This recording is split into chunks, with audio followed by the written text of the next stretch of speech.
Have you ever wondered what an animal is thinking and wish that you could hear it speak and it could speak to you and you could talk back and forth?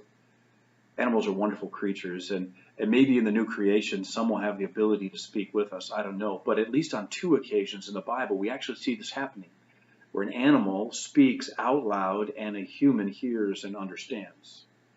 But these two couldn't be further apart in terms of what's behind them and what they're intended to do. The first one you may know, it's the story in the Garden of Eden where Satan himself appears in the form of a serpent to deceive and to tempt and lead Adam and Eve into sin. And as a result, sin has spread to all mankind. Satan's words are deceptive and tricky, and they're seeking to destroy. On the other occasion, God speaks through a donkey, of all things.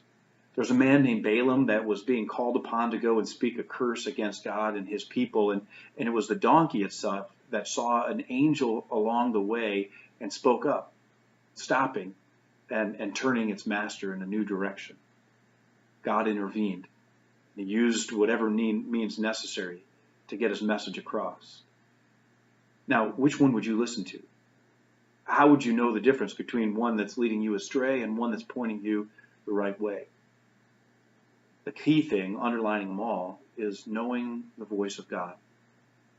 Now, most often God doesn't speak to us out of the clouds with a booming voice out of heaven, but whenever we want to know his mind and his heart and his will, he does speak to us through his word. Whenever you have a chance to study God's word or to go to church and to hear it taught and explained and proclaimed to you, you have a chance to hear the voice of God.